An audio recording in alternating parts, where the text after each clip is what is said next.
Welcome to another episode of the Corrosion Journal interview series. My name is Sammy Miles, and I'm the Managing Editor-in-Chief of Corrosion Journal, AMP's peer-reviewed scientific journal. Today, I will be discussing the challenges and changes facing corrosion research labs during the pandemic with Jerry Frankel.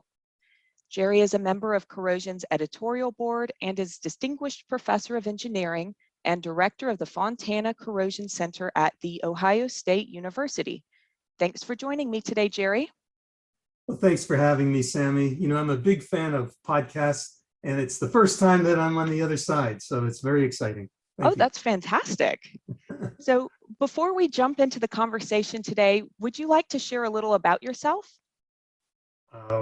Yeah. So, well, you said who I am and what I'm doing, but I've been here for 26 years at Ohio State.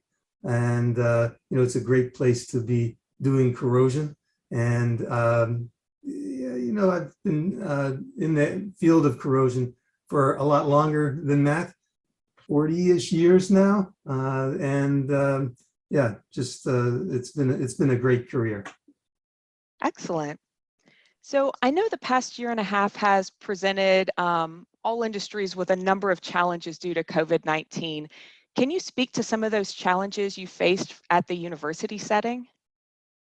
Well, yeah, like education at all levels, we struggled with distance online teaching. But I think different in what we had to do was to put on labs. So that was an extra challenge, how to do that safely, how to do it with 20% or so of the students who had either opted out of, we did them in person, but about 20% of the students either opted out of the in-person labs for various reasons, or maybe they didn't feel well or had been exposed. And so that population was always changing. So that was a challenge, I'd say, but I think we figured out some good solutions.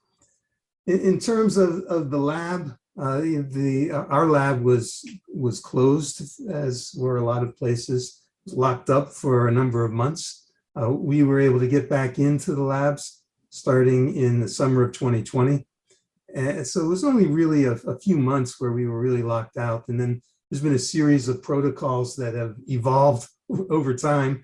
And the students and the researchers, I think, have been terrific. They're very responsible and very careful. So I think that it's gone very well. And of course, we here in the Fontana Corrosion Center moved labs to a newly renovated space. So you can go to our website and take a tour of our new labs. They're really great. That was a lot of work that required a lot of coordination between everyone. And so that was a challenge, but we got through it all. And I think in the end, there wasn't actually too much disruption. So with all the protocols and limitations, once we could get back in the lab, the students could really get back to what they were doing. I know you've touched on some of the challenges. So what are some of those changes? I know it's evolved over the last year and a half on what you've had to do at different points in time, but can you touch on some of those? Well, there are a lot of challenges, but the evolution has been that students are not always around. So like you and like me, we are working often from home. And so they are doing a lot more work away from the lab and away from their office space, which is fine. And I think that part of it will probably continue. So that's a change and maybe a permanent change. I don't know, what your plan is, but my plan is to keep flexible with working. I'm personally trying to come into my office about half the time now, but I'm able to be very efficient at home, working at home. I wasn't before, but now I'm very used to it and I can do that.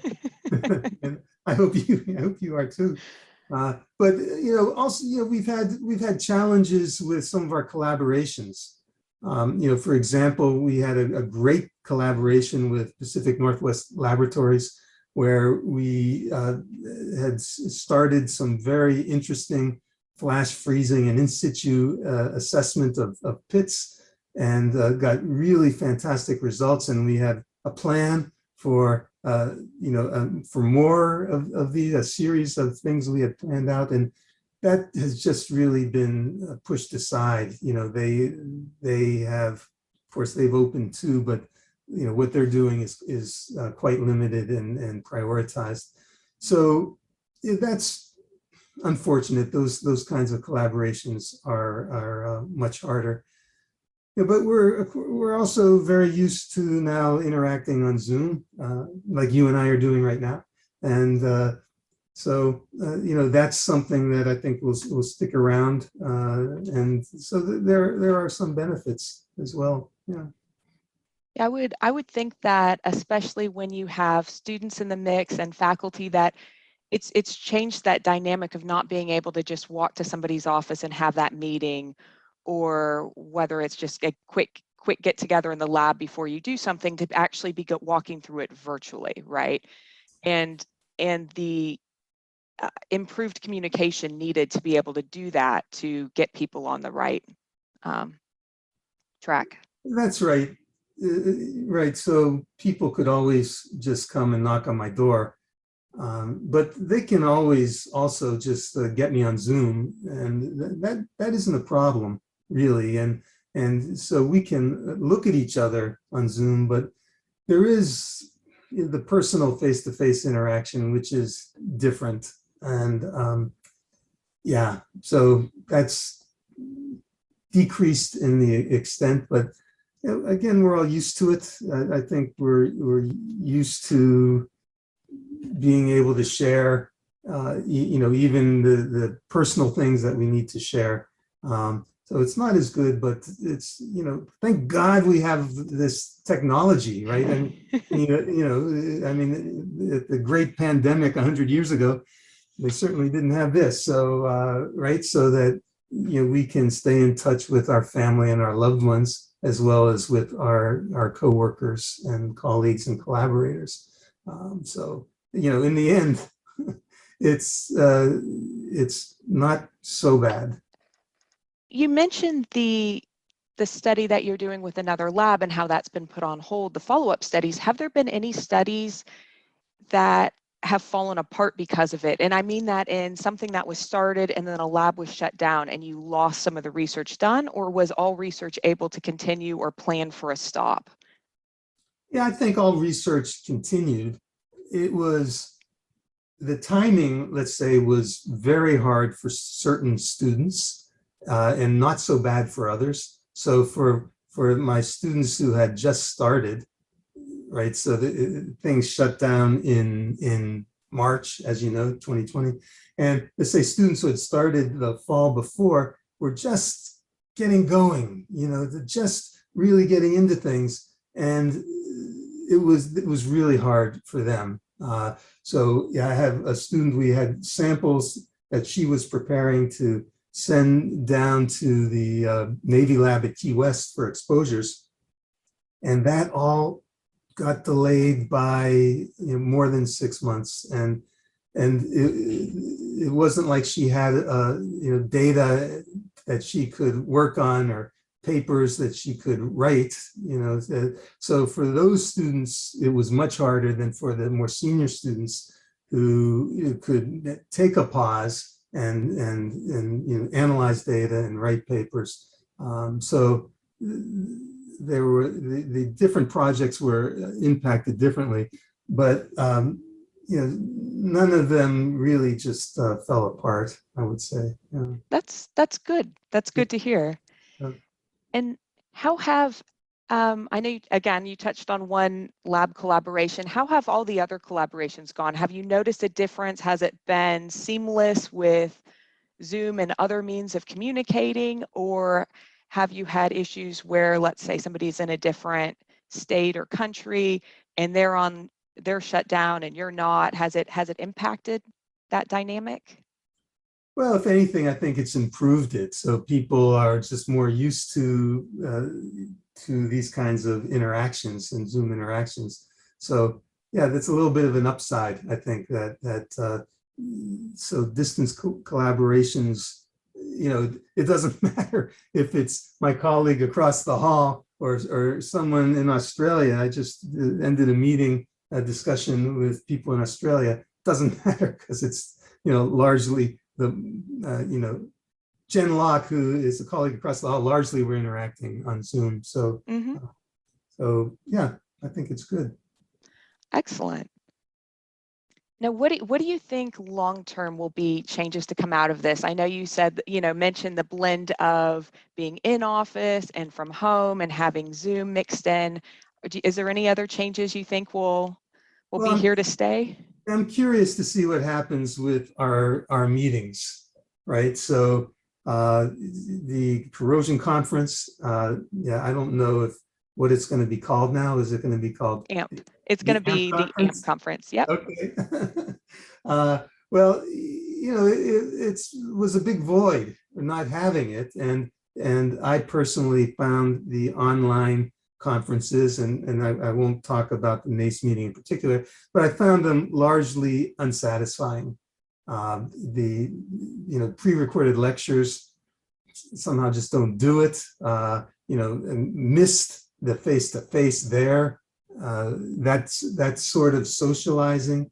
The building of relationships. Again, I think this is something that is much harder for certain of us, in particular the young faculty, who really need to be out there, communicating what they've done and interacting and building relationships, building collaborations.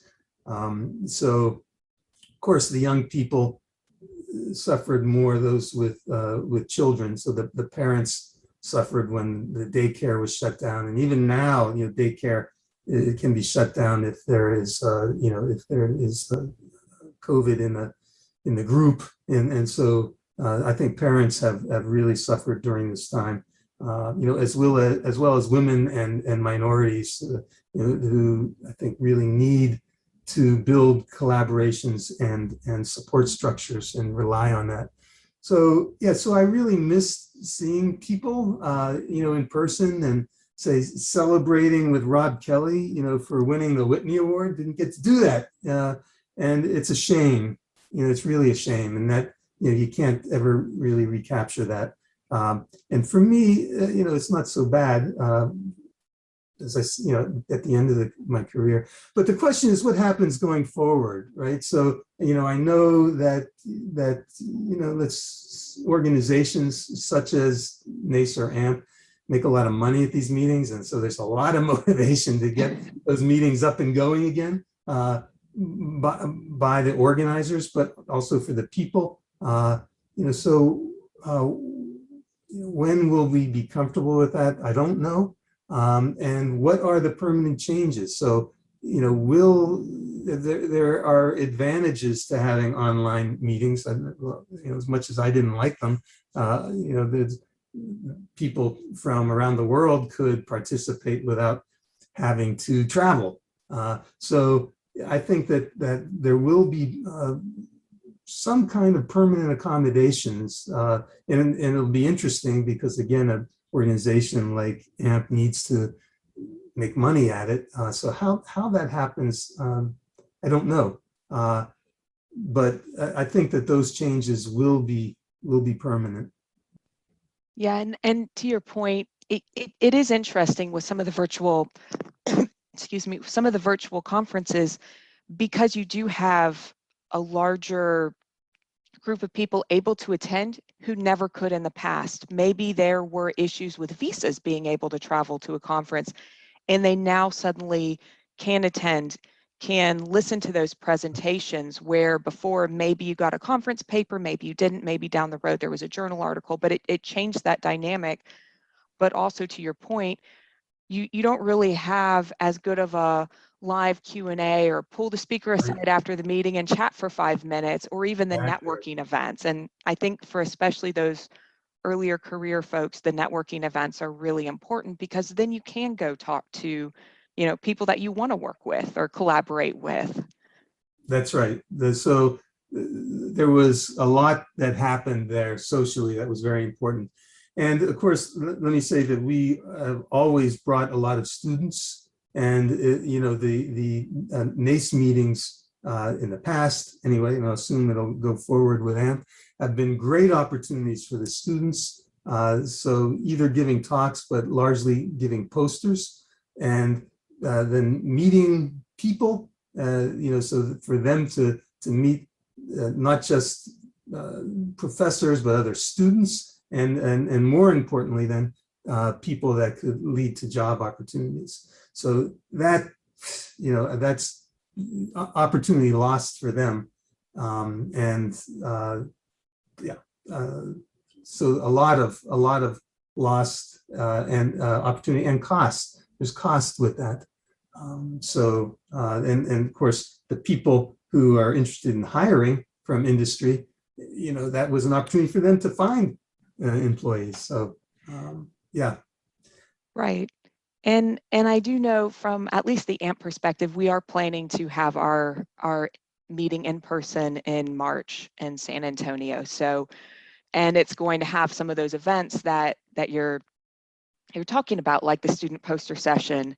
And I know at those, you always have people wandering through other than just the judges, because they want to see what are students working on, and let's meet. Who do I want to talk to that could potentially be recruited down the road for those jobs? And so I know we're excited on the organization side to be holding it because of that, because we have gotten that feedback from a lot of our members. It's just been a challenge the last couple of years with regulations and the health and safety concerns, and how do we do this where you can have a large group of people back together. But you're right, I do think there will be more of that. I'm going to call it a hybrid component, where you maybe have certain aspects that are still virtual, but maybe you have a lot that's in person, and then so you try to meet the needs of both groups. So I think it will be an interesting world moving forward to see what that looks like. I know that there's been a couple conferences by other organizations that have been back in person, just in a smaller scale this year, or that have been trying out that kind of hybrid approach on what happens if we can do certain parts online or make it available to people later versus parts in person. And so I think we'll be finding out over the next, probably the next year, honestly, what does that look like and how does it work? And does it actually meet people's needs? Right. Well, and let's hope that we are all feeling comfortable about traveling and attending a meeting that has a lot of people. Right. Because that is the other concern, because you're going to be around, if it's in person, there's a lot of other people there. I know some of the concerns are also, are you able to travel? So even if you're in the US and you're trying to come to another state in the US, travel's generally easier as long as your company's letting you. But if you're international, I mean, some of those policies have been changing weekly even. So, and with that, I want to talk about one of the virtual events you've put together to kind of fill some of those gaps in there. Would you be able to talk about CoroZoom for a few minutes? Yeah, sure. Happy to talk about CoroZoom. So one of those things that wouldn't have happened without the pandemic. And so, I'll tell you that it was an idea that was kind of brewing in my head for some months during the start of this, as we were, not getting together and missing meeting each other. And a lot of organizations were having webinars that, you had to register for and pay to attend. And so, I had this idea about having a series of webinars that would be free to the world, okay? And live only. Okay, so as these pre-recorded talks just are kind of stale, as used to them as we are getting, but still, and also not having them available later, trying to get people there, right? Have them in the room where it happens, when it happens, right? To borrow a phrase from Hamilton, right? So the thinking was that, well, I know a lot of people that could give good talks, and some of the top people in the world, and I think there are a lot of people that would be interested in hearing those talks, right? And so if it's going to be, one of the problems, of course, with having a live meeting like the NACER AMP meeting live is that you have a worldwide audience, and how do you do that, right? So it turns out a 1 hour time period from 8 a.m. to 9 a.m. Eastern is pretty good around the world, right? It's fine in Europe, and in India, and it's decent in Asia. It can get late in Australia. It's very early on the West Coast of the United States, but we have a lot of people getting up for it. The problem really is Hawaii. So, Lloyd Hahara in Hawaii, he's, at 9, it's 3 o'clock in the morning. So it's hard for him, but basically that hour works pretty well. And indeed, so what happened, I'll tell you, is there was a social Zoom call with some of my corrosion buddies from around the world. We got together for just socializing on a Sunday in the summer of 2020. And I threw this idea out, and people were sort of, okay, let's see, we've got these conferences coming up in the fall. Maybe after that we can think about it. So, I moved forward with it, and with this small group of advisors, we came up with a series of six talks. And it turns out there was really an amazing demand. There was a huge demand, okay? And well, it's understandable if you can listen to a talk by Philippe Marcuse or John Scully or Nick Burbillis, you're going to want to do that. And there are a lot of people who don't get to come to meetings and listen to them. And, so what happened was I have a list of names of people, so I just from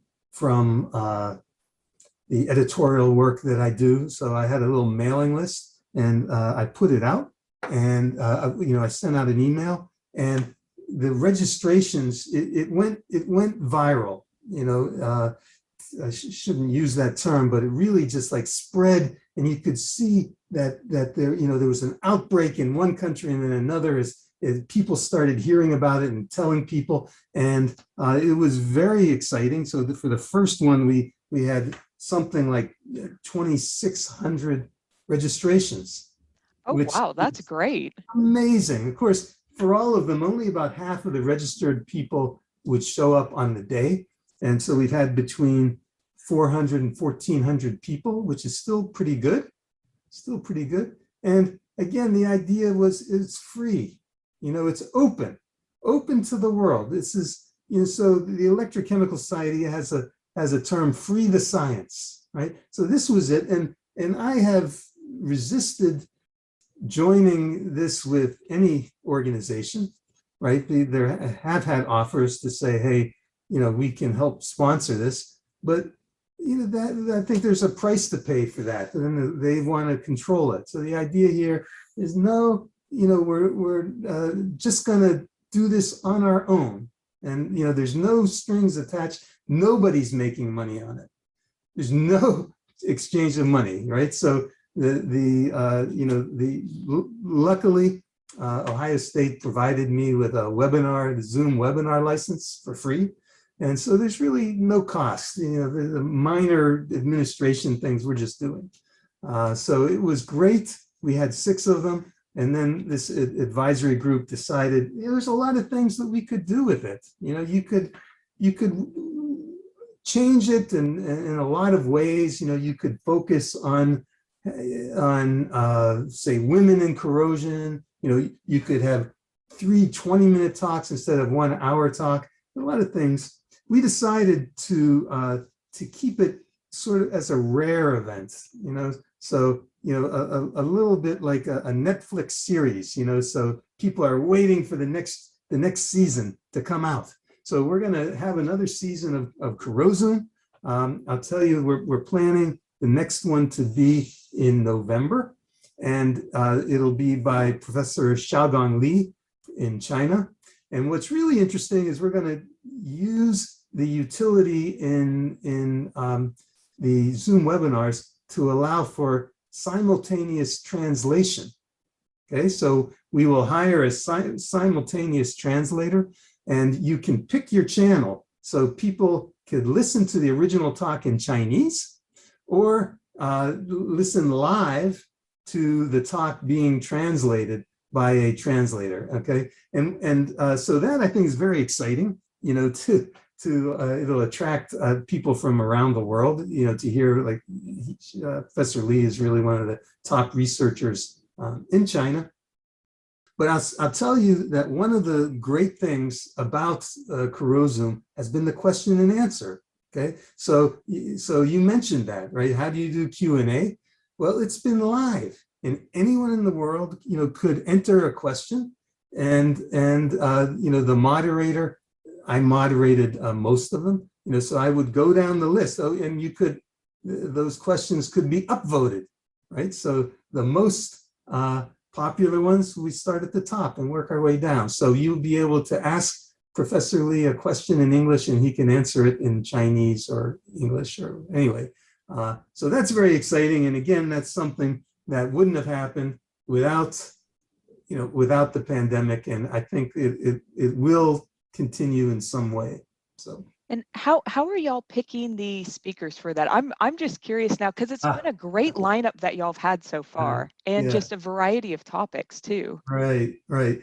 Well, so I know a lot of people, and as I say, we had this sort of informal advisory committee where we would get together on Zoom and discuss, what would be we're trying in the next season to have more diversity, in all different kinds of ways. So we hadn't had a speaker from China, and obviously there are a lot of corrosion researchers and great research coming out of China these days. So I mean, it was important to capture that. So it's just trying to think about what topics would be interesting, and who's doing interesting stuff. And the problem is that I've offended a lot of people and a lot of my friends, who haven't been selected, and I apologize for that, because you could do it every week, all year round,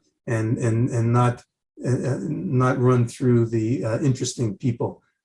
So yeah, I think that over time maybe we'll get to those people too. So. Right. And I think to your point earlier about keeping it kind of like a mini series, so you don't oversaturate it, because unfortunately when you put out too many, you start losing that interest. So it's no longer novel. It's no longer, I'm going to carve this hour out of my day to go listen, because everybody's busy. You have a lot of different things going on. So I think that's a brilliant way to do it. And I think it's great to see it come out of the research community itself, like not tied to an organization. I mean, keeping it as the Ohio State's helping you, and in terms of having that license for the Zoom webinar, but it's really your project. And I do think that's a great way to do it, because it is so different to what we try to do with, let's say, an association conference or some of the other conferences out there, where you're not just going after a single speaker. It's a day-long event. It might be a week-long event. So no, I think that's a fantastic project. Thank you. I think it's been a smashing success. Just been very exciting, each time to watch me send out. Now I have an interesting distribution list, which I'm not selling, I'm not sharing even, I'm not overwhelming people, but I can now reach a lot of people in the corrosion field, and then again, people People at companies have sent it out like Gamry, so they've just sent it out, without any association with it, but send it out on their newsletter, and it just reaches a lot of people. And so people, let me say that, I told you we had all of those people attending and registering from 74 countries Wow, that's around the great. world, 70 places I had no idea did corrosion. So I enjoy the ICC meetings. There are people from lots of different countries, but people from an unbelievable number of countries in Africa, with people that we don't often see at meetings, all the Asian countries, South American, just everywhere, right? So that's been really exciting as well. Yeah. One last question on this one. Does it help with, let's say, your curriculum? If you're a professor, are some of these actually lectures that are beneficial to the students and to helping getting them either interested in the research or continuing their research, or providing them with avenues of, I'm working on a project that has ties into this, so maybe I should go listen to this lecture, and then I'm going to be able to advance my work and my career? Right. They're given at a pretty high level, but I'll tell you, last semester when these were ongoing, I gave extra credit for the students who would come and attend that, just so they can see. And in fact, the topics are related, so they can certainly, based on what they've learned, understand parts of it. And to see that, I think, is very interesting. So I'll tell you that one of the issues of doing things online is you have to be very careful about copyright. So if you take care of that carefully, which most of our speakers have, not all of them, but they should do, then you can take the recording and have it online. I think that's part of the problem with these conferences. When I'm live at a meeting, I'll show material which is not yet published, like research in progress, right? But when you're doing it, over the internet, then I'm very careful about not doing that, and that's part of the problem also. Anyway, if you're careful with that, then you can record it. We have a number of these, but not all of them, that have been recorded. So you can go to the Corosum website, you can Google Corosum, go to the website, and you can see some fraction of those talks that have been recorded. But again, the idea is to try and get people live, Right. and there when it happens. Right, and then you can interact and ask questions, and right. Right. And the speaker feels better about having the live audience there. Yeah. Yes. Nobody wants to give a presentation to like a room of 5 people ever. I mean, whether it's in person or online, right? You want to at least know that people care about what you're saying and want to hear and have questions, and yeah. Right, but it could be that 1,400 people is the largest audience for any corrosion talk, technical corrosion talk. I know that at the NACE conferences there would be some plenary talks that were very large, but for a technical talk it could be the largest and certainly the most diverse. So that it's all yeah. Right. No, that's great. So we're getting to the end of time. So before we wrap up, is there anything else you wanted to touch on or say before we conclude? Well, I think, let me just say that Corosum really shows the health of our field.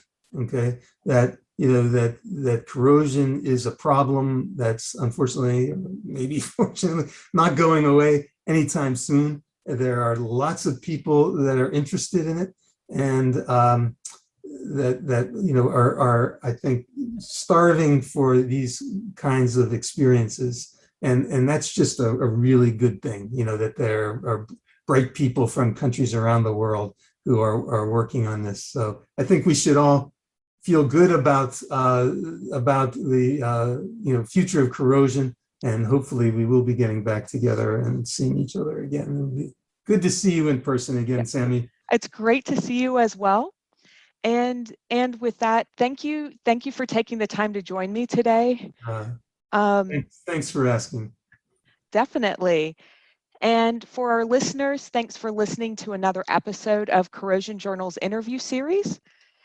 If you do want to learn more about the journal, make sure to visit corrosionjournal.org, and you can subscribe to AMP podcasts if you haven't already on Apple, Google, Spotify, and all the major distributors. And you can find all episodes of AMP podcasts on amp.org. That's ampp.org. And we'll be back soon with another episode. Thanks for listening.